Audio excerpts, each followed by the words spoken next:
Pozdravljeni na novem predavanju naravoslovno-tehniškega odseka pri Matici.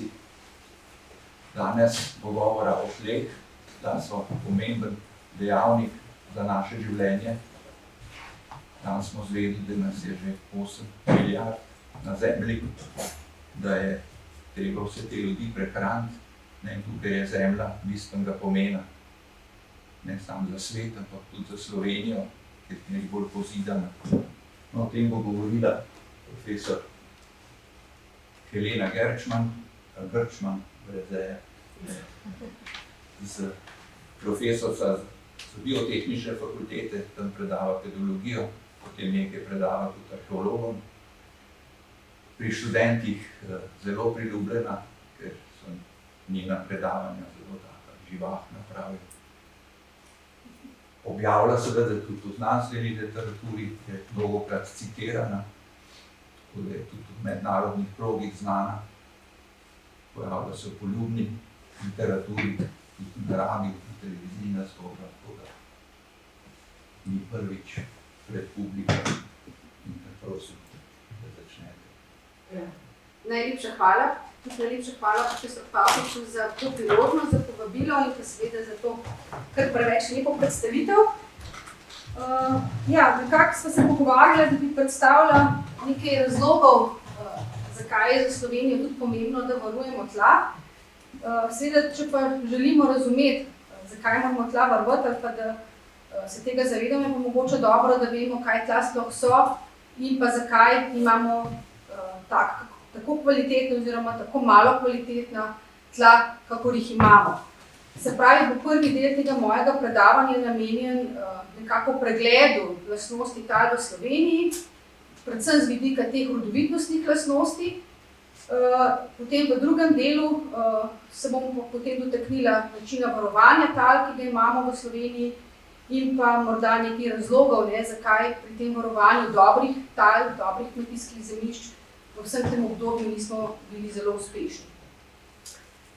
Za začetek morda pa vseeno še par besed o izrazu tla. Torej v tem našem prostoru se uporabljajo trije izrazi, nekako pedološka, agronomska, geološka stroka. Bolj uporabljamo izraz tla.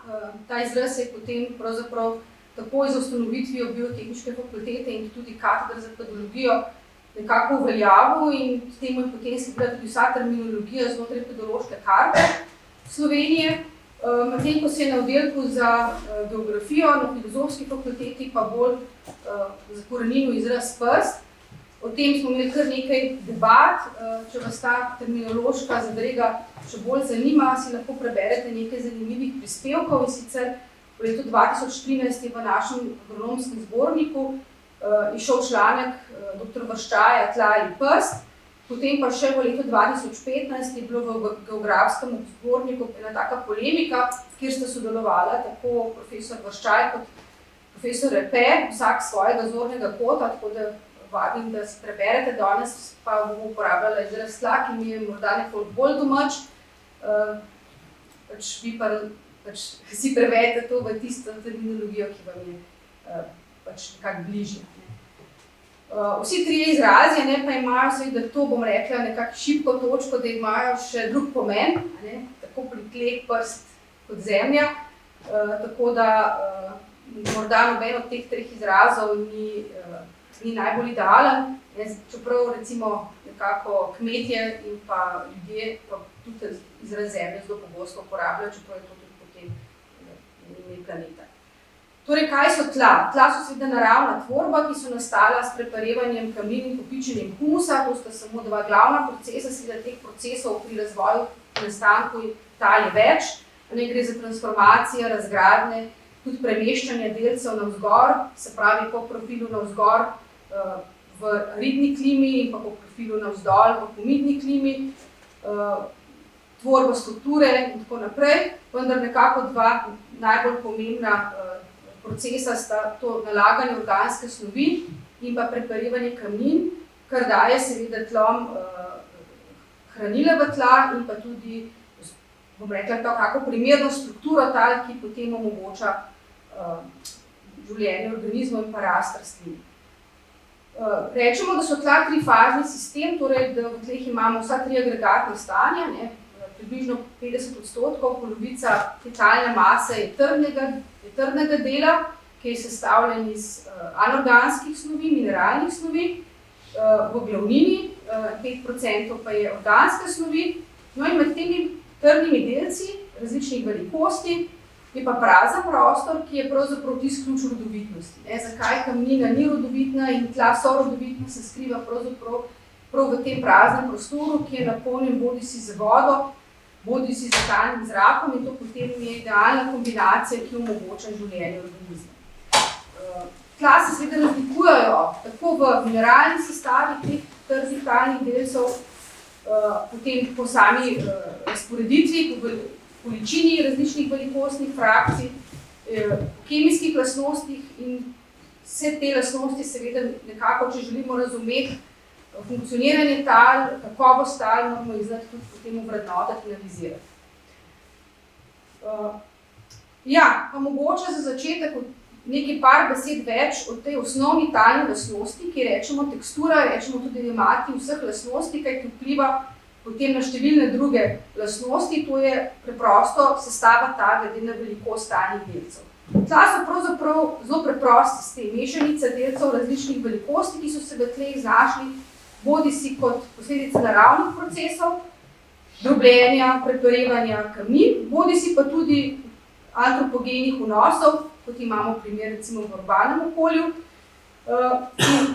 Ti delci, predvsem ti večji delci, imenujemo jih skelet, pravzaprav ne sodijo v ta ožji pomen talnih delcev. Talni delci v ožjem pomenu besede so delci, ki so manjši od 2 mm. Ločimo 3 skupine, pesek, mel in glina. Se pravi, pesek je od 2 mm do 500 mm, glina je pod 2 tisočinkama mm, vmes pa je mel. In razmerje, pravzaprav količine posameznih teh velikostnih delcev pa nam pravzaprav vpliva na mnoge talne lastnosti. Vpliva na velikost talnega prostora, praznega prostora, o katerem sem prej govorila, in več kot imamo drobnih talnih delcev, glinastih delcev, manjši so prostori, ki jih potem večinoma zapolnjuje voda, kar pomeni, da imamo v takih tleh lahko težave z zastajanjem vode. Medtem ko imamo, če imamo več peščenih delcev, so tla bolj zračna, hkrati pa bolj občutljiva za sušo. Vemo, da prihajajo klimatske spremembe oziroma so že, da imamo tudi v Sloveniji vedno bolj pogosto obdobje brez padavine, torej ta tekstura je tudi za Slovenijo lahko zelo pomembna. Če pa pogledamo, kakšno teksturo imamo v Sloveniji na tem trikotnem diagramu, pa lahko vidimo, da je nekje optimalen teksturni razred, bi bil nekje na sredini tega trikotnika, se pravi, da imamo nekako enake deleže teh 3 velikostnih frakcij, pa vidimo, da se te točke nekako grupirajo oziroma razporejajo bolj proti melju, se pravi, imamo v naših tleh kar precejšen delež melja, nekje meljasto ilovica, meljasto glinasto ilovica. Kaj to pomeni? To pomeni, da sama tekstura v Sloveniji ni problematična, kar se tiče ogroženosti za sušo, imamo zadrževanje vode pravzaprav lahko dovolj, razen kadar so tla preplitva, kar pa je zelo pogosto. Tako da tukaj bomo se potem kasneje še pogovarjali. So pa taka tla z veliko melja pa ranljiva, kar se tiče uničevanja fizikalnih ali pa poslabševanja fizikalnih lastnosti, predvsem strukture tal. Namreč ta tla so zelo občutljiva na zbijanje in gaženje pri uporabi težke mehanizacije. Na eni strani vemo, da kmetijski stroji so vedno bolj zmogljivi, tudi težji, in lahko potem bolj poškodujejo tla, če se uporabljajo v nepravem času. Nepravi čas je pa takrat, ko so tla premokra. Še bolj problematično pa je, pa v zadnjem času, seveda se tla premikajo, pa po njih vozijo tudi gradbeni stroji, tukaj so pa seveda lahko poškodbe še toliko večje. Zdaj, poleg samega vodno-zadrževalnega režima pa tekstura vpliva tudi na zadrževanje hranil. Torej, več kot imamo teh finih delcev, najmanjših delcev, kateri glavni predstavniki so glineni minerali različnih skupin in pa humus. Ti delci so glavni nosilci sorpcije v tleh, površinske sorpcije hranil, namreč tla so tak idealen sistem, vse, kar pride v tla, bodi si za preparevanje mineralov, da se sprosti v talno raztopino, bodi si zaradi dodajanja človekovih aktivnosti se veže na to površino talnih delcev in večja kot je površina, večjo sposobnost imajo tla vezave teh ionov, in med temi ioni so kalcij, magnezij, kalij, to so vse zelo pomembna rastlinska hranila. Tako da večjo, ko imajo tla to sposobnost, več kot imajo finih talnih delcev, torej glinastih delcev, večji imajo to sposobnost absorpcijske vezave teh hranil. In tukaj lepo vidimo eno tako lepo skico, kako pravzaprav ta sistem tal funkcionira. Torej imamo talno raztopino in površino talnih delcev, ki je ves čas nekako v aktivni povezavi. Če pride močno deževje in nam izprazni talno raztopino, potem se z izmenjevalnimi reakcijami se ta talna raztopina ponovno napolni z ioni, ki so vezani na autohtone minerale. Tako da iz tega vidika imamo tla z težjo teksturo, torej z več manjših delcev, in imamo tudi tla, ki imajo kar veliko katalogske izmenjevalne kapacitete, torej veliko sposobnost za zadrževanje hranil. Druge lastnosti so tudi pomembne, to je kislost tal. Torej, zakaj sploh rečemo kislost nebazično? Zato, ker je večina tal, ne samo v Sloveniji, tudi sicer v vseh zmerno toplem pasu, je nekje v kislem območju. Vidite, da so vrednosti, to so iz baze pedološke karte, nanizani vsi rezultati za potencialno kislost, in vidimo, da imamo vse od 3,5 pa nekje celo do 8, z glavnino seveda,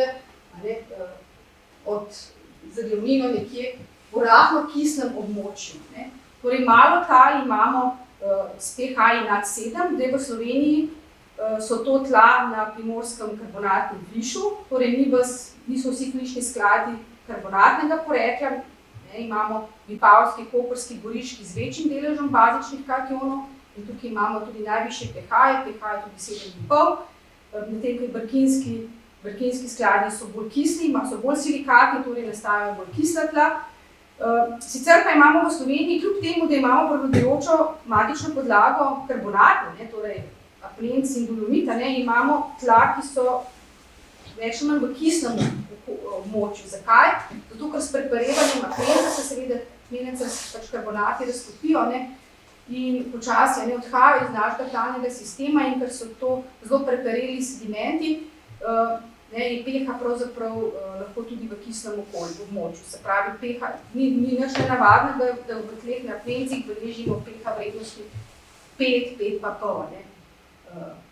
Tako da samo v tistih mlajših razvojnih oblikah, kjer je stik kamnine zelo izrazita, pa imamo veliko skeletnih delcev, še tudi na apnencu beležimo pH vrednosti, ki so večje od 6,5.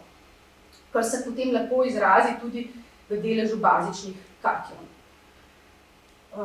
Kaj torej pa vse vpliva na to, kakšne lastnosti bodo imela tla, ali bodo ugodna tekstura, ali bodo že izvorno kisle ali ne, pa seveda nam povejo tlotvorni dejavniki in tukaj bi seveda moram citirati zelo pomembnega pedologa, Hans Jenny, to je pedolog švicarskega rodu Royal v Baslu, ki je leta 1941 izdal na tako zelo prelomno knjigo v razumevanju razvoja tal in sicer je nekako zelo sistematično pojasnil tlotvorne dejavnike, ki so najpomembnejši seveda podnebje, relief, klimatična podlaga oziroma kamninska osnova, najpogosto kar klimatična podlaga, kar kamninska osnova, iz katere tla nastajajo, čas in pa organizmi.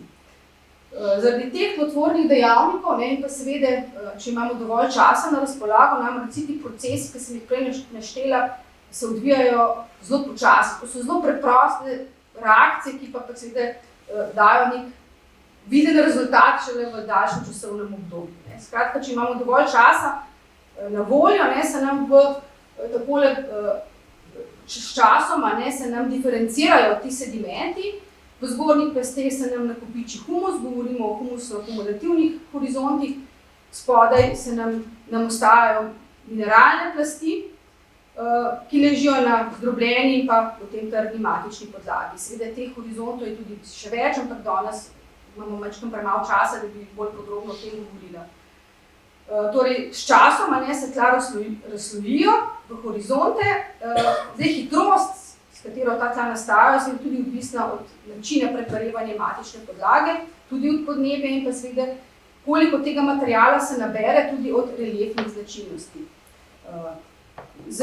Imamo pa seveda tudi kombinacije, se pravi, da imamo lahko enako zgradbo, kar se tiče horizontov, pa vendar drugačne lastnosti, kajti tudi matične podlage se razlikujejo glede na to, kakšne ali bojo tla prevladovali bazični kationi ali bojo v tleh prevladovali kisni kationi. Vpliva pa seveda tudi raba tal in tukaj bi morda vseeno na hitro izpostavila, da pokazala skozi tale grafikona, kaj se dogaja z razvojem tal v gozdu ali pa recimo nekih kmetijskih tleh, torej s časom se število horizontov in pa deblina horizontov povečuje in če imamo umitno okolje, kot je recimo v Sloveniji z veliko padavinami, prevladujejo procesi premeščanja snovi po tem sistemu por, praznih prostorov navzdol in te padavine nam stalno odnašajo snovi, ki so v zgornjem plasti tal, v spodnji plasti tal in odnašajo tudi glinasto frakcijo, tudi koloidno frakcijo tal, odnašajo bazične katione, zato se s starostjo tla začnejo potem v teh zgornjih plasteh, zakisajo se, tekstura se spreminja in pa v takih ekstremnih primerih, kot je, to so zelo redki taki primeri, to je podzol, ki je bil skopan na Pokljuki in je dejansko pokazal, kam peljejo tla v razvoju, če nič ne dodajamo, nič ne orjemo, nič kmetijsko ne obdelujemo, imamo pa veliko količino padavin. Na drugi strani si pa lahko pogledamo razvoj tal na nekem kmetijskem zemljišču, to pa je bil razkop, ki so ga delali geologi, nekje pri Vodicah so nas poklicali enkrat na ogled, sem zelo hvaležna, da sem lahko videla in je šele potem čez čas, ko sem čez leta vedela te fotografije, sem pravzaprav bila zelo presenečena, vidimo tukaj zelo izrazito, kako sega pa tukaj organska snov, zelo globoko, skoraj do 1 metra, fino razporejena, v ta mineralni del tal in pa tudi procesi izpiranja so bistveno manj izraženi, ne imamo tega obeljenega horizonta, kot so, če gremo recimo v istem okolju, v območje, kjer je že dalj časa gozd oziroma kjer ni bilo kmetijske rabe. To povem zato, kajti pri mnogih ljudeh nekako velja prepričanje, da če bomo opustili kmetijstvo, če bomo opustili izrabo tal za kmetijske namene, da jih bomo regenerirali, da jih bomo nekako spravili v neko naravno stanje, dobro stanje, vendar z vidika rodovitnosti je pa ravno obratno. Dejansko sta tukaj dva razloga. Stalen gozd je vedno v Sloveniji tam, kjer so tla niso bila rodovitna za neko kmetijsko pridelavo, to je že en razlog, da imamo pod gozdom slabša tla, drugi razlog je pa tudi ta, da pravzaprav nismo nikoli vračali tisto, kar so padavine, ker padavine skozi odnašajo iz sistema tam. Tako da, kaj je torej tisto, kar zaščiti tla, ko govorimo o varovanju tal, torej to je neko pametno gospodarjenje s tlemi. Torej nepretirano izkoriščanje, ne preveč intenzivna obdelava, pa vendar kmetijstvo ohranja ta potencial za pridelavo hrane. Torej, če mi enkrat prepustimo kmetijska tla, da jih preraste gozd, kar se v Sloveniji za naravno vegetacijo, ki je gozd, hitro lahko zgodi, potem bomo zelo težko spremenili to kmetijsko zemljišče nazaj v gozd, že zato, ker bomo s tem, ko bomo morali te dreve posekati, parni izruvati, naredili tudi veliko škode, rabili bomo težko mehanizacijo, poškodovali bomo strukturne agregate, ker smo videli, da imamo tako teksturo, ki je bolj občutljiva na procese zbijanja in uničevanja strukture. Tako da nekako ohranitveno kmetijstvo je tisti, bom rekla, primeren način, ki ohranja tla v dobri kondiciji. Zdaj v tem naslednjem delu bi naredila pa en kratek pregled o tem, kakšna tla imamo v Sloveniji, zelo hiter pregled, ker smo časovno vseeno malo omejeni. Torej, prej sem rekla, da je Jenny nekako naštel tlotvorne dejavnike in ti isti tlotvorni dejavniki seveda so tudi tisti, ki so kreirali lastnosti tal, ki jih imamo v Sloveniji, to so reliefne značilnosti, Tukaj tako naklon, kot seveda tudi nadmorska višina, potem kamninska osnova in pa zaradi naravnih danosti, kakršne imamo, ker imamo zelo malo ravnega sveta, imamo veliko reliefno razgibanega, tudi zelo strmega površja, imamo pravzaprav tla, ki so večinoma plitva. Zato, ker erozijski procesi, pobočni procesi odnašajo material, ki bi sicer ostal na mesto, v dolino, oziroma jih lahko tudi potem se z vodo odnese drugam, in zato imamo kar veliko tal, ki so plitvi. To je en razlog, zakaj bomo videli, imamo tako bonitetno oceno, kot jo imamo. Drugi razlog, se pravi globina tal, potem skeletnost, ki je s tem nekako tudi povezana, potem imamo, kot smo že videli, kislost tal, zaradi teh procesov izpiranja imamo tudi na apnencu, kar veliko kislih tal, in pa seveda tudi neugodna tekstura in bodi si, če pogledamo talno število, ki je samo del bonitetne ocene, ki sicer upošteva tudi klimo in relief, ali pa če gledamo boniteto, podobno, v lestvici od 0 do 100 je povprečna boniteta za slovenska tla nekaj 40. Se pravi, niti ne 50, kar pomeni, da ima Slovenija pravzaprav nima zelo veliko potencijala za kmetijstvo. Tam, ko ga pa imamo, bi ga mogli pa pravzaprav zelo čuvati. To je tista, bom rekla, glavna informacija, ki jo želim skozi taka predavanja podati. In seveda, v povezavi s temi lastnostmi, pa s to kakovostjo tal, je potem tudi raba prostora, kakršno imamo, vidimo, da imamo 60% gozda, potem imamo kar veliko travnikov in pašnikov, tukaj vidite petino Slovenije, skoraj, več kot petino. Samo 9% obdelovalnih površin, njiv in vrtov in tale roza pasa, so vinogradi in sadovnjaki, torej 50.000 hektarov. In to seveda vse dejansko sovpada tudi z temi reliefnimi značilnostmi, ki jih ima v Sloveniji. To je vse zelo povezano. Zdaj, če vas odtleh, kakšna tla imamo, kaj bolj zanima, si lahko za celotno območje Slovenije pogledate na pedološki karti, na zemljevidu tal Slovenije, ki je dostopen preko več portalov, morda najbolj tak znan je portal Atlas okolja, kjer najdete tudi vse druge informacije o okolju, od naravnih značilnosti narave, tudi do neke mere kamnin in tako naprej. Skratka, na portalu Atlas okolja imate informacijo tako o pedološki karti 1:25.000, kot tudi tu generalizirano formo, ki je nekoliko bolj preprosta, ima 63 pedokartografskih enot in je generalizirano merilo 1:250.000 v letu tal, to je bilo leto 2015 smo pedološko karto 25.000 generalizirali, bom rekla, predvsem za namen boljšega poznavanja, boljšega vpogleda v tla Slovenije. Tla so navedena z imeni, ki so seveda definirana za našo klasifikacijo. Zdaj, ta klasifikacija je nek dogovor, klasifikacija tal Slovenije se je razvijala sočasno s pedološkim kartiranjem, ki se je odvila nekako od 60 do 90 let prejšnjega stoletja. Izhajalo je predvsem iz skupne bivše jugoslovanske klasifikacije, seveda pa tudi s primesmi avstrijske klasifikacije, za ta alpski svet. Se pa ta klasifikacijski sistem tudi posodablja, tako da trenutno imamo neko verzijo, ki še ni čisto dokončno dogovorjena med Kmetijskim inštitutom, tudi oddelkom za geografijo in nami, tako da vedno upamo, da bo naslednje leto tisto, ki nam bo prineslo usklajeno novo klasifikacijo, ki pa ne bo bistveno drugačno od te, ki jo imamo. Bi pa rada danes dala mogoče majčkeno bolj splošen pogled ali pa bolj tak organiziran pogled na tla Slovenije in bi si sposodila koncept, ki ga je pa zasnoval profesor dr. Alvin Stritar.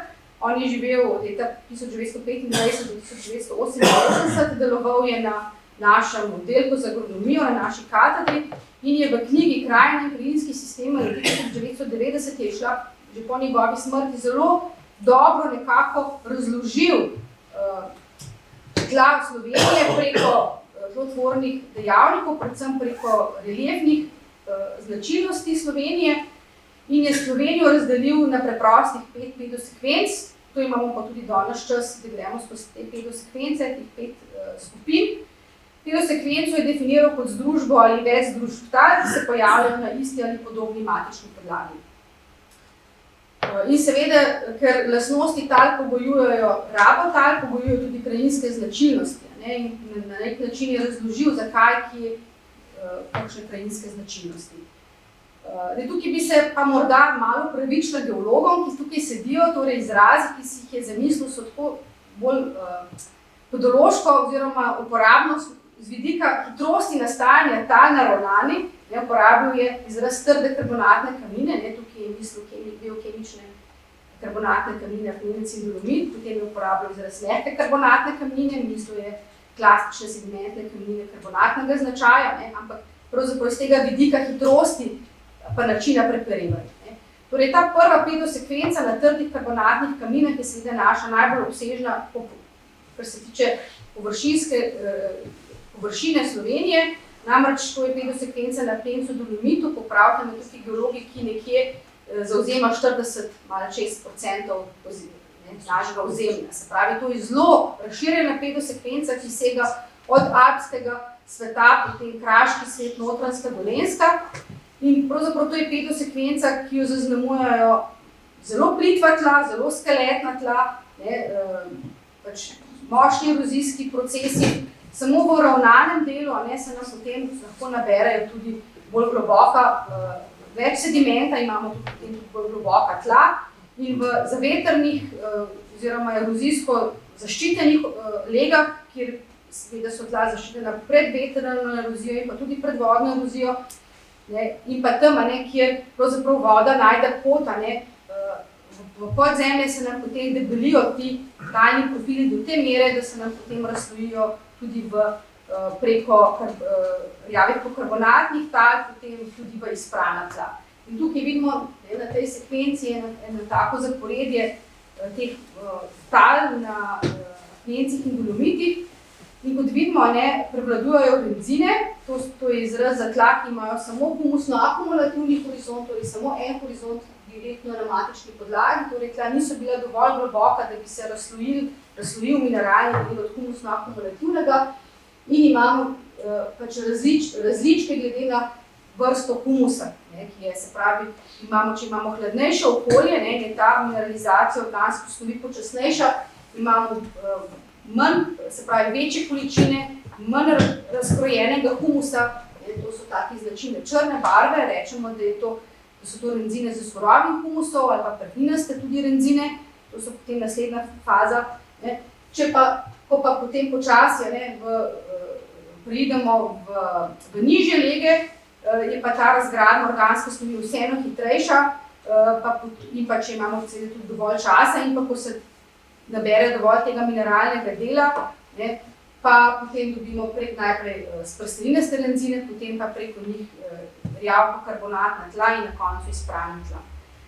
Prostorsko se te talni tipi prepletajo zelo na kratke razdalje, kar lahko lepo vidimo na tej sliki, in že, če večkrat pogledamo, lahko iz teh geomorfoloških značilnosti tudi sklepamo, kakšna tla imamo. Tam, kjer imamo površinsko skalovitost, lahko vemo, da so bila tla preveč plitva, da bi se splačalo ta tla kmetijsko obdelovati, včasih so bili to pašniki, niti kositi niso mogli.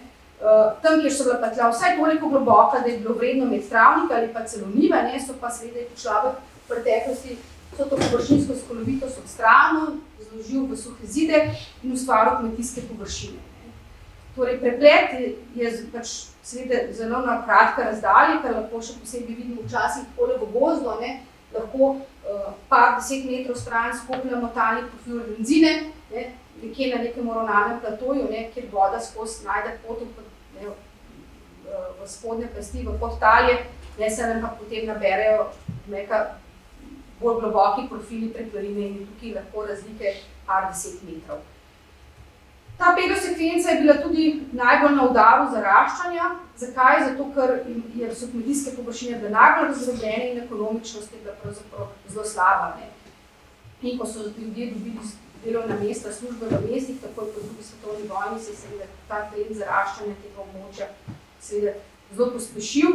Danes, ne, če hočemo te površine ohranjati v kmetijski rabi, ne, moramo poiskati neko vsaj približno ekonomsko vzdržno kmetijstvo. To je recimo paša, ne, tudi paša drobnice, zdaj v zadnjem času neko obdobje po drugi svetovni vojni drobnice sploh ni bila nekako aktualna. Danes se vrača, ne, tudi preko uživanja ovčjega sira, kozjega sira, mleka in tako naprej. Torej paša, ne, je tista, ki ohranja kmetijstvo, ne, v tem okolju, torej živinoreja. Tako da včasih, ne, študenti pravijo, ne, živinoreja vpliva na klimatske spremembe in tako naprej. Ne. Mogli bi čisto ukiniti, ampak za slovenski prostor, če pogledamo, je pa to pravzaprav način, kako lahko ohranjamo te hribovite predele v kmetijski rabi. Ne. Kajti, če bomo opustili živinorejo, se bo zadeva pogozdila, ne, in potem se bo obseg kmetijskih zemljišč še krčil. Tako da za kmetijstvo nekako, za Slovenijo nekako velja, ne, da vsaj v tem hribovitem delu ne moramo mimo verjetno brez živinoreje. Naslednja pedosekvenca je pedosekvenca na mehkih karbonatnih kamninah oziroma klasičnih sedimentnih kamninah. Tipična predstavnika sta Fliš na zahodnem delu Slovenije in pa Laporovec na vzhodnem delu Slovenije. Tukaj imamo kombinacijo globokih tal, nekoliko teksturno težjih, z visokim pH-jem, velikim deležem bazičnih kartonov, kar je dobro za kmetijsko pridelavo, vendar pa reliefne značilnosti so pa take, da več ali manj so ta območja bolj primerna za sadjarstvo in vinogradništvo kot recimo za neko poljedelstvo. Torej, za sadjarstvo in vinogradništvo imamo kar nekaj območij primernih. Tukaj vidimo, približno slabih 9% je jutrišnjih rjavih tal na teh mehkih karbonatnih kamninah. Kar je seveda dobra novica, ne? Torej, kar se tiče sadjarstva in vinogradništva, imamo kar dovolj kmetijskih površin za slovenske potrebe.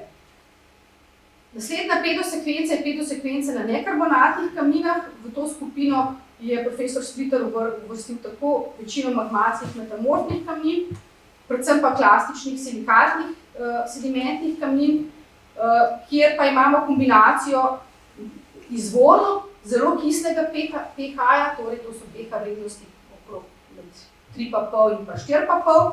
Torej, to so območja, ki so erozijsko zelo ogrožena in ker gre tukaj tudi vedno z roko v roki tudi z strmimi ali pa več ali manj strmimi nagibi, so ta tla dejansko najbolj varna, ne, če so pod gozdom oziroma redko kdaj tudi v kombinaciji z pašno-kosnim sistemom.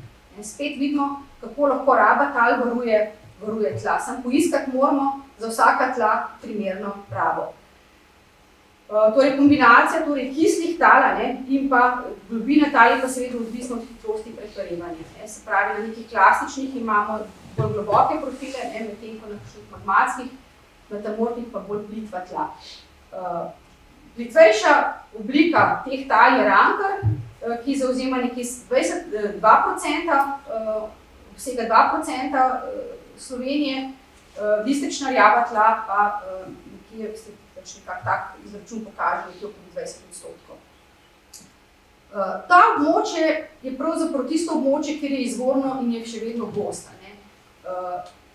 In tako da, recimo, če pridemo tukaj v Ljubljani, ni naključje, da je Šišenski hrib pa Golovec, da je to gosta. Če bi bil v Mariboru, bi imeli Vinsko trto. Tako imamo pa v bistvu zelo nerodovitna tla na teh silikatnih, klasičnih sedimentih, kreminovih peščenjakih, zelo nizka zasičenost z bazičnimi kartonami. To so vrednosti, ki so pod 10%, zelo kisla tla in zelo erozijsko ogrožena. Vendar pa imamo seveda tudi za njih primerno rabo, to je pa trenutno rekreacijski prostor za Ljubljano. Potem imamo pedosekvenco na Glinah in Ilovicah, to je pa pedosekvenca že na uravnanem delu Slovenije.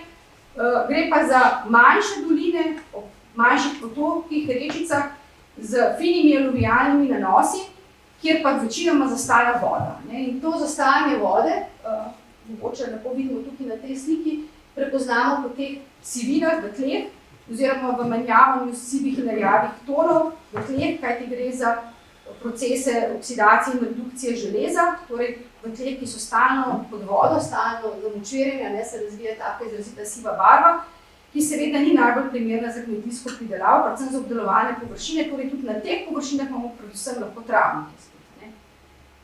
Torej predvsem manj primerno za trajne nasade. Torej spet en omejujoč dejavnik. Če tukaj pogledamo, imamo v tej pedosekvenci najdemo obrečna tla, glejna tla, psevdoglejna tla, torej ta glejnost pomeni zastajanje vode. No in zdaj, čisto pri zadnji pedosekvenci smo pa na pedosekvenci, ki je najbolj kakovostna, najbolj rodovitna z vidika poljedelske rabe za Slovenijo, to je pedosekvenca profesor Albin Stritar imenoval na produ in pesku, gre pa za aluvialne ravnice, peščeno-prodnate, tako reke Save, Drave, Mure, pa tudi recimo v manjšem obsegu Soče. Zdaj, kaj pa je lastnost teh tal? Imamo ravnino, ki jo lahko tudi delujemo brez strahu pred erozijskimi procesi. Imamo kombinacijo, večinoma gre za tla, ki Drava ima nekje na meji med kislimi in bazičnimi, med evtričnostjo in distričnostjo. Torej, evtričnost pomeni bazičnost, distričnost pa kislost. Sava, savski nanosi, da dajo neutralne pH vrednosti in pa veliko zasičenost z bazičnimi kationi. Zato ni naključje, da imamo veliko kmetijstva v spodnji Savski dolini, Krško-Brežiško polje. Dravski nanosi so nekje mešan karbonat, nekarbonatan prod, torej so pH vrednosti tam nekje na meji distričnosti.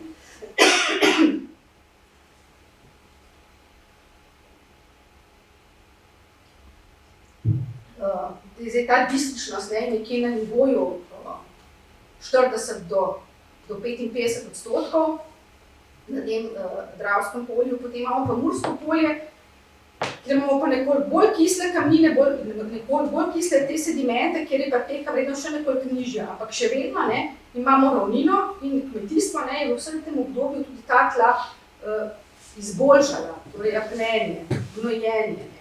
Stalno dodajanje organske snovi je tudi dejansko izboljšalo lastnosti teh tal. Zdaj, koliko imamo zdaj teh res dobrih tal, je seveda pa pogojeno z obsegom aluvialnih ravnic, ki jih imamo, in to nekje zgornja meja, nekje 10%. Tudi na teh aluvialnih ravnicah pa najdemo evtrična rjava tla, tudi nekaj distričnih, smo rekli, predvsem Mursko polje, in pa tudi nekaj obrečnih tal. Tukaj na tej sliki so to tale območja, in tudi to je v bistvu tisto, kar je primerno za poljedelsko rabo, torej za to, da se v Sloveniji prehranimo s temi osnovnimi poljščinami. In dejansko nas pravzaprav lahko tole strezni. Čeprav se nam tako na prvo oko zdi, da imamo zemlje povsod dosta, ampak nimamo povsod dovolj kakovostnih tal. Torej, ves naš fokus bi moral biti seveda v ohranjanju teh tal. Mi pa vemo, kje se je pravzaprav človek naselil na aluvialne ravnice, kjer je imel vse pri roki, kje je zgradil vse transportne poti po aluvialnih ravnicah, kje je zgradil vse tovarne, trgovske centre tudi na tem prostoru. In tukaj pa imamo v Sloveniji kar veliko težavo.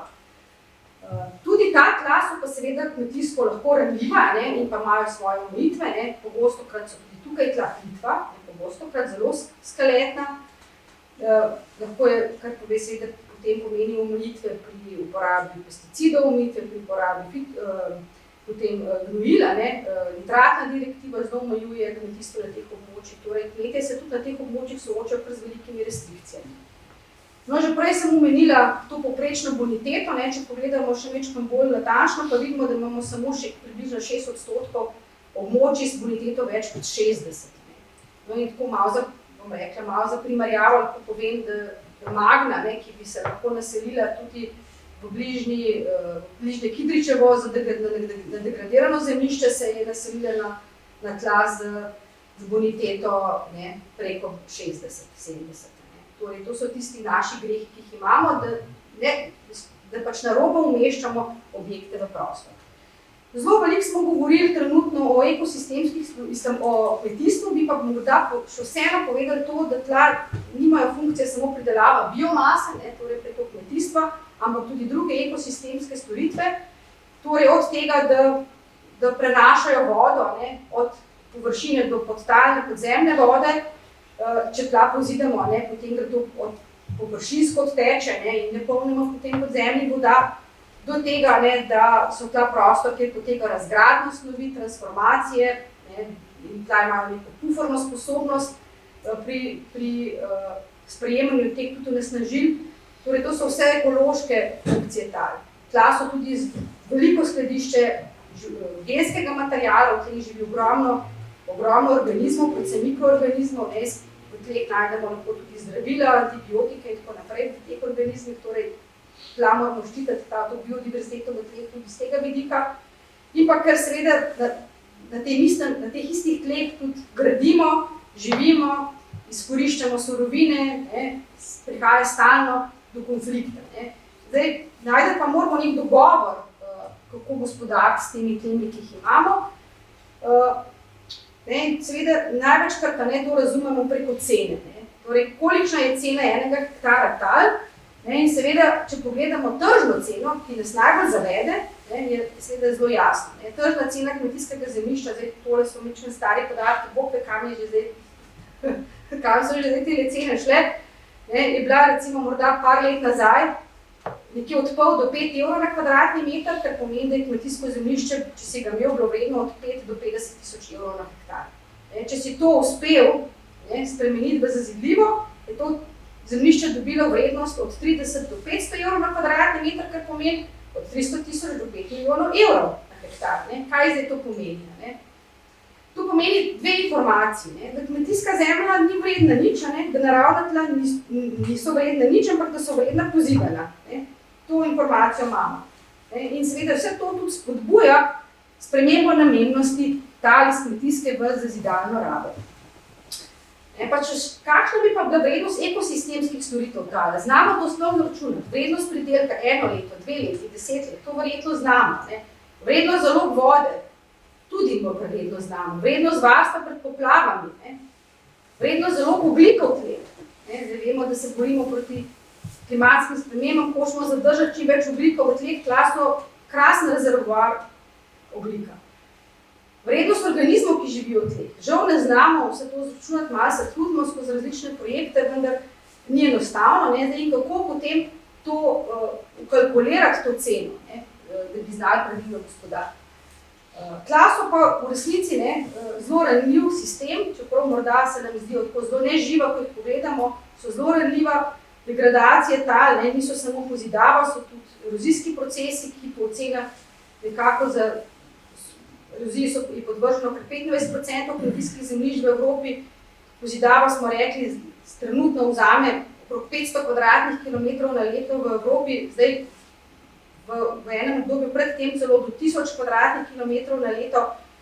Potem zmanjševanje organske snovi, na srečo to za Slovenijo ni tak problem, ker imamo zelo razdrobljeno in še vedno dosti ohranitveno obdelavo tal in pa tudi klimatske razmere, podnebne razmere, ki to omogočajo, recimo jug Italije, Španije, z visokimi temperaturami v bistvu so tla bistveno hitreje podvržena zmanjševanju organske snovi. Zmanjševanje biotske pestrosti, ki gre z roko v roki tudi za intenziteto kmetijske pridelave, moramo pa vedeti, da manjkrat imamo kmetijskih površin, bolj intenzivno jih moramo obdelati, če želimo dobiti enako količino hrane, pridelka ali pa večji hektarski pridelke potrebujemo, če imamo manjši obseg kmetijskih zemljišč. In lahko s tem, ko bomo kršili kmetijske zemljišča, pričakujemo večji pritisk tudi skozi kmetijstvo na tla. Potem zaslanjevanje oziroma zasoljevanje tal, na srečo v Sloveniji ni problem, ker to je problem aridnih in semiaridnih območij. Z onesnaževanjem imamo kar nekaj težav v Sloveniji, znanih in pa točkovno včasih najdemo tudi še kaj neznanih. In pa, kot sem že prej omenila, to zbijanje, ki uničuje strukturnost tal, ki pa se pravzaprav lahko hitro uniči, ta strukturnost tal in potem zelo počasi spet zgradi nazaj.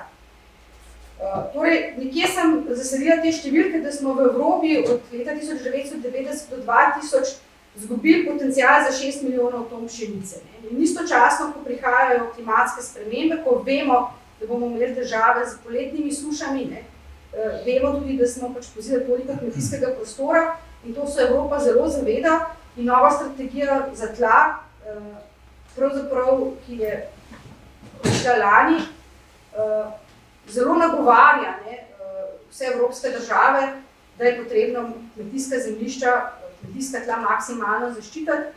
Zdaj Nemčija se je zavezala k neto ničelni pozidavi, kar pomeni, da usmerja razvoj na degradirana območja in pa zelo, zelo redko ali pa res, če se ne da na tako imenovani greenfield, v Sloveniji smo še zelo daleč, predvsem zato, ker če ti pač se usmeriš na degradirano območje, moraš veliko vložiti, da to varno odstraniš nesnažen material ali pa da porušiš, da zgradiš novo. Če pa ti gradiš na greenfieldu, pa dobiš naenkrat rodovitni humus, ki ga lahko prodaš, ker po veliki ceni dobiš prod, ki je spodaj, pesek, gradbeni material, skratka, si zelo nagrajen, ne, če uspeš pozidati greenfield. Tako da smo v Sloveniji, imamo tudi kar krute številke, kar se tiče izgubljenih kmetijskih zemljišč in najbolj pravzaprav boli to, da imamo še vedno v občinskih planih tudi še vedno preko 50.000 novih hektarov, ki so že nekako predvidena za pozidavo. Na ta način krivda je na vseh straneh, ne samo na strani kapitala, ampak konec koncev tudi na strani lastnikov kmetijskih zemljišč, ker si v tistem trenutku, ko to uspejo prekvalificirati, tudi lahko kupijo, pravzaprav pridobijo bistveno bolj vredno zemljišče. In kar je pravzaprav tisto, kar nas zelo strezni, je, če pogledamo, kakšno tla smo izgubljali, tudi v preteklosti. Torej, če bi gospodarili res pravilno, gospodarno, potem bi morali izgubljati slaba kmetijska zemljišča. Tale prikon pa kaže, da smo izgubljali večinoma zelo dobra kmetijska zemljišča. Tukaj je talno število, ki ima nekako podobne vrednosti kot boniteta tal, relativno, torej 40, 35, 35 naprej pomeni že kar kmetijsko zemljišče, ki je primerno za obdelavo. Vidimo, da imamo zelo veliko, zelo dobrih kmetijskih tal, ki smo izgubili, oziroma zemljišč, ki smo izgubili, in so razmerno malo slabih. Torej, usmerjali smo se na dobro, kar je logično, nekako pozidavali smo te aluvialne ravnice, kjer imamo dobro, kjer imamo kvalitetna tla. Zdaj, žal ne delamo naš drugače tudi danes, tole je nedavni primer te druge razvojne vsi, ki je zdaj že vihti svoje lopate in pač vozi preko hmeljišč. Torej, v tem primeru smo imeli 5 možnih ali še več alternativnih tras, z bistveno manjšim vplivom na kakovostna zemljišča. Tukaj spodaj te barve kažejo boniteto tal. Modri, zeleni v tem, ki so slabe bonitete, rumeno rdeče so visoke bonitete, in vidimo ta črna linija, ki gre čez ravnino, čez vse te oranžno rdeče površine, čez dobre bonitete, ta je bila izbrana. Ta je bila izbrana in tukaj zdaj seveda na veliko izgubljamo hmeljišča. Tako da trenutno, oziroma že nekaj časa, smo na dnu lestvice evropskih držav po obsegu obdelovanih zemljišč na prebivalca. Zdaj, kaj so še vzroki, malo smo jih že našteli, torej zgradili smo kar nekaj avtocest in hitrih cest, vse to smo potrebovali, bi se pa tudi dalo poiskati za marsikatero traso bolj primerno varianto. Potem me je kar presenetilo to, da smo od leta v obdobju 1971 do 2009, da se je število gospodinjstev povečalo za 50% in število naselij za 70%, ob tako rekoč skoraj enakemu številu prebivalcev, ki jih ima Slovenija. Torej, včasih smo bistveno drugače živeli, kot živimo danes. Svoje so seveda pridale tudi občine. Torej, od leta 1991 do 2011 smo iz 60 prišli na 212 občin. Nič ne bi bilo narobe k tej lokalni samoupravi, če ne bi potem vsaka občina želela imeti industrijsko cono, trgovsko cono, ne glede na regionalni razvoj. In potem smo si uničili kulturno krajino, nimamo več lepega podeželja, imamo vse razdrobljeno. Uničili smo si najboljša kmetijska zemljišča. Ker to je zgodba pravzaprav Magne Steyr. Zakaj v Hočah, zakaj ne v Kidričevem? Zato, ker je tisti župan takrat sklenil posel, poiskal in je pač hotel tam umestiti. Verjemite mi, če se je neka tovarna preselila iz druge države, bi bilo vseeno par kilometrov severno, južno, zahodno, vzhodno, ne. Tako je šla povezava z vlakom lahko tja, ne. Ampak ne, to so lokalni interesi teh naših lokalnih skupnosti, ne, ki so pridali, bom rekla, res kar velik delež k temu hitri, tudi nesmiselni pozidavi. Zdaj, ali imamo res to slabo zakonodajo, ne, ki to omogoča, se potem vprašamo. Imamo mi zelo zapleteno okoljsko zakonodajo. Ne. Ni tako enostavno pride do okoljskega dovoljenja. Kar številne študije so potrebne vplivi na zrak, na vode in tako naprej. Ne. Kje se pol zatakne? Kako lahko potem ob takih, bom rekla, resnih študijah, ki jo ponavadi izdeluje več inštitucij, a ne, stanejo par 100 000 evrov, ne, če gre za velike posege, kako se lahko zgodi, a ne, da lahko potem dobimo pozitivno mnenje? Ne? Zakaj? Izdelovalci presoje so plačani direktno od investitorja. Investitor poišče izdelovalca mnenja, ne, in seveda, če z njim ni zadovoljen, ne, ga da v predal in si naroči novo mnenje, ki ga, če ima dovolj denarja, lahko tudi plača, kar pomeni, če imaš kapital in žal, ne, je tako, da je ta kapital neenakomerno razporejen in ga imajo eni zelo, zelo veliko lahko in si lahko pravzaprav vse kupijo. Ne. Potem pa pomanjkanje objektivnih kriterijev. Ne, to je tudi zelo velik problem, namreč nič ni številčno opredeljeno, ampak ti strokovnjaka, ne, izbere A, B, C, D, E. Ni vpliva, vpliv je nebistven in tako naprej. Ne. In največkrat izberejo tole zelo glasno C stopnjo, vpliv je nebistven zaradi izvedbe omilitvenih ukrepov. Vejo, da je bistven, ampak zaradi izvedbe omilitvenih ukrepov je bomo pa dovolili. Ne. Zdaj pa kaj pa so to omilitveni ukrepi? Nadomestna kmetijska zemljišča. Kje je pa Slovenija dobila nadomestna kmetijska zemljišča, ker vemo, da so omejene, vemo, kje imamo dobro, kje imamo slabo, vemo, da ne moramo zidati tam, kje bomo dobili nadomestna zemljišča. Ne moramo se sjeti od druge države. Ne. To je zelo, potem pa cufamo neke mečkene, ne, in še nekaj ta nadomestna zemljišča največkrat iščejo občinski lasti, ne, če je to občinski projekt. Ne, in potem poiščejo neke zaraščujoče površine, ki ekonomsko ne funkcionirajo. Ali pa posekajo koški gozd in vozijo tla, izkopalna tla, ne, iz te aluvialne ravnice, ga vozijo v tisti koški gozd in tam naredijo kmetijske zemljišča, kmetijska težka mehanizacija pa spotoma uniči vso strukturo tal, vse fizikalne lastnosti in potem naredijo tam neko površino, ki ni rodovitna, ki je podvržena erozijskim procesom, voda ne pronica skozi in tako naprej, skratka, in zapravimo veliko denarja.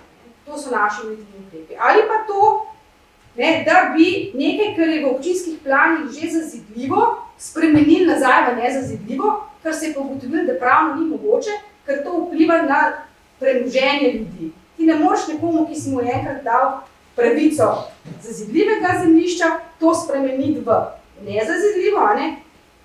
In potem, ne, ker to potem vpliva na njegove pravice. Ne? Skratka, ti omilitveni ukrepi, ne, tukaj se zataknejo, ker dejansko v resnici je to pesek oči. Zdaj, če pa pogledamo majčkeno zgodovino nazaj, pa vidimo, da smo imeli že ves čas pravzaprav na papirju zelo dobro zaščitena tla in pa recimo kmetijska zemljišča. Ne.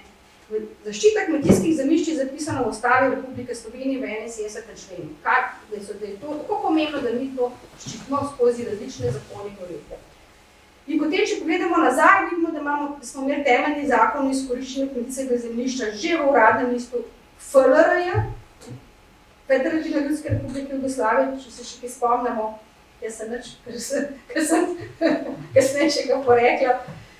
Potem smo imeli zakone iz obdobja SFRJ, leta 59, pa 62, pa 65, pa smo imeli kategorizacijo najboljša kmetijska zemljišča, pa potem ostala kmetijska zemljišča. Potem smo imeli smo to, po osamosvojitvi smo zelo razrahljali to našo zakonodajo, zato da smo lahko bolj hitro šli v razvoj, zelo hitro potem pridobili prometno infrastrukturo in tako naprej. In potem smo se leta 2011 orang spravili zaščititi kmetijska zemljišča in smo rekli, bomo definirali trajno varovana kmetijska zemljišča. To je bila že ideja, ki se je porajala že v letu 2011.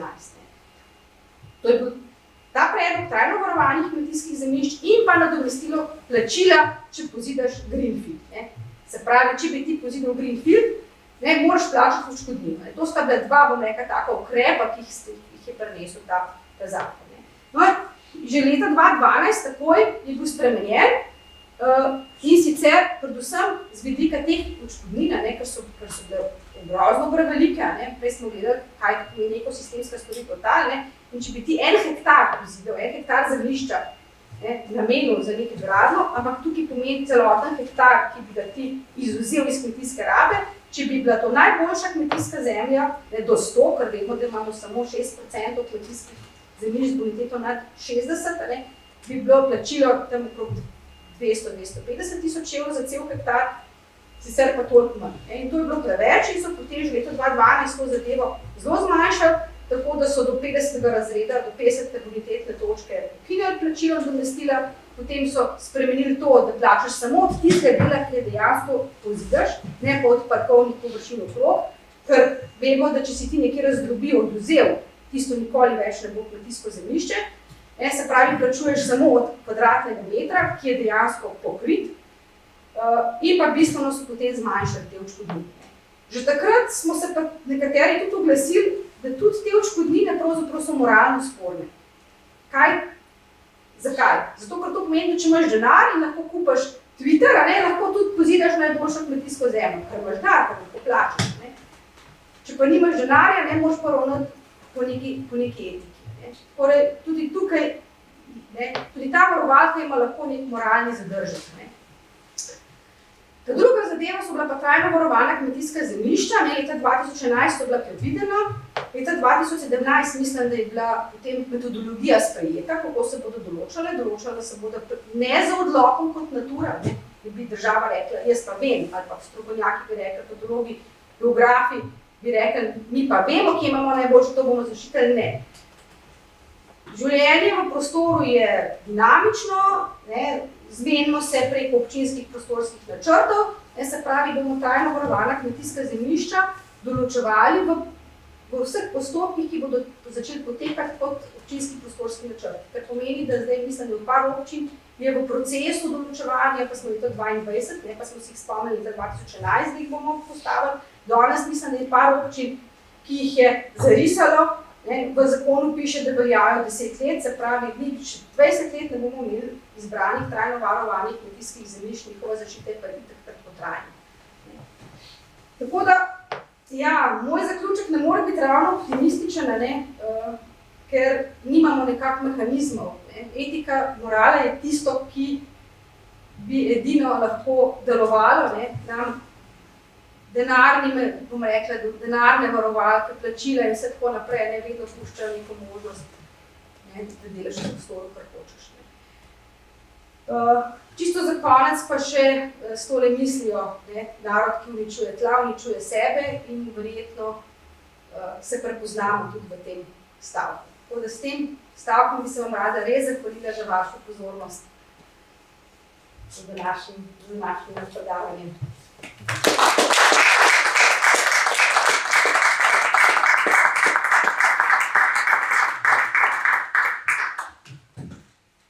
Hvala lepa, gospe profesor. Zdaj pa prosim do vprašanja.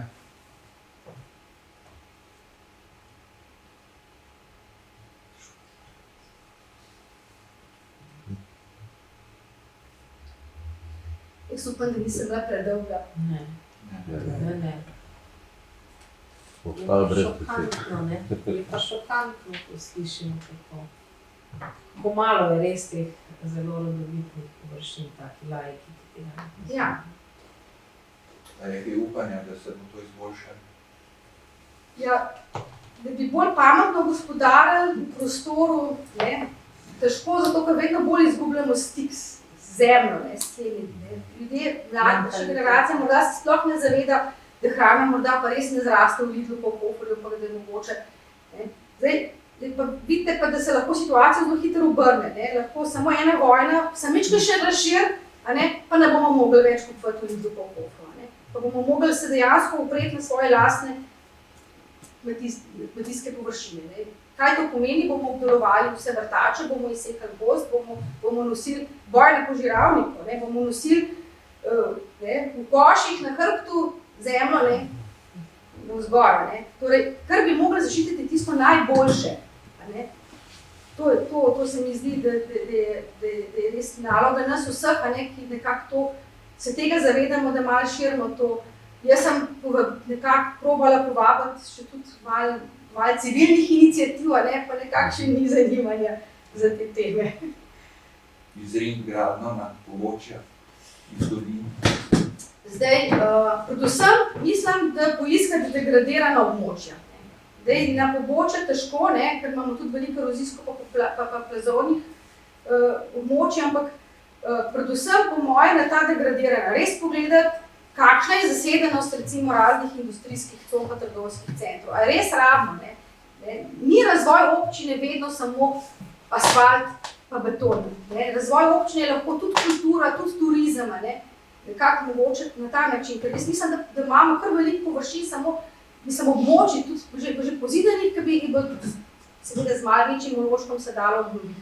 Tako da vsekakor umeščati na že degradirana območja. Zdaj, Filozofska fakulteta je pripravila oddelek za geografijo mislim, da za Ministrstvo za okolje in prostor seznam degradiranih območij, pravzaprav potencialna degradirana območja, ta je treba pogledati in jih nekako v najboljši meri potem vključiti. Jaz mislim, da če bo Nemčija dosegla mandaž do leta 30 nično leto pozidavo, bi lahko tudi Slovenci.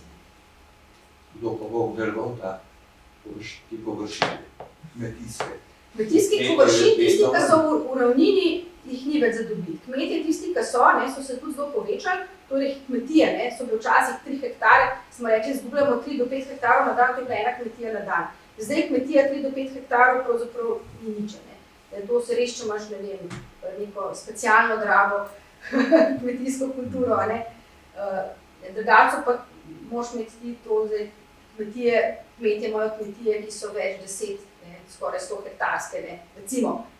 Ampak že več 10 hektarov, nekaj 10 hektarov recimo.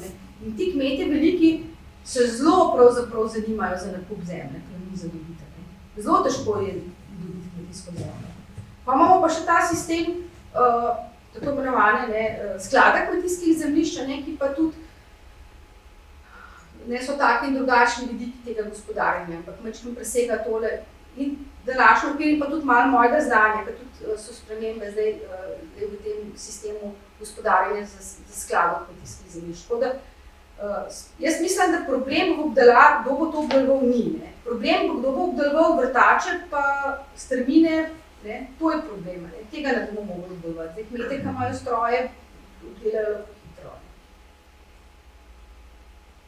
Vprašanje še, prosim, izvolite. Kaj nam prinašajo pa še klimatske spremembe, sem le v tole zgodbo? Ja, klimatske spremembe nam sigurno prinašajo ekstremne vremenske dogodke, kar pomeni viške padavine na eni strani, ki ti lahko odnesejo in hranila in tla. Torej, boj proti eroziji bomo biti še bolj, boj proti eroziji pa skrb za organsko snov v tleh, pa tudi za dvig pH-ja, namreč kalcij, je tista magična formula. Kalcij je dvovalenten ion, ki na 2 strani drži negativne nabite minerale, preko seveda vmesnih vod. In če so tla kisla, ni tega vezivnega materiala, in potem so tla bolj erozijsko ogrožena, ker imamo veliko strmin, veliko naklonov, smo spet ogroženi, se pravi na eni strani intenzivne padavine so problem, na drugi strani pa daljša sušna obdobja so problem. Jaz sem se pogovarjala s kolegi iz Madžarske, so rekli, da imajo blazne težave, da so imeli 200 mm in manj padavine. Slovenija, v vzhodni Sloveniji zajamramo, kaj imamo recimo slabih 900, ali pa okrog 900, pa jamramo, imamo ogroženo za sušo na tistem območju. Se pravi, če gremo pa še bolj v notranju, se pa teh padavin še manj. Torej smo, tudi recimo letos, nisem mogla verjeti, imamo ogromno travnatega sveta, pogledali smo tukaj številke, 22%, 300-400 tisoč hektarov, pa je zmanjkalo krme za živino. Zato, ker so tla plitva, to tiste renzince, ki so v povprečnih letih, ko je razporeditev padavin bolj enakomerna, pač ni problema, suše, Ko pa, če pride pa ekstremna suša z visokimi temperaturami kot letos, pa tiste renzice niso bile zadostne zaloge vode in pravzaprav krme poletne ni bilo. In letos je krma za živino izjemno draga in je to pravzaprav omejujoč dejavnik. Tako da ja, ko to pridamo še klimatske spremembe, smo lahko še bolj črnobeli. Še kakšno vprašanje? Če ne bi se jaz še enkrat zahvalil. Grčimo na skromno darilce smo pripravili.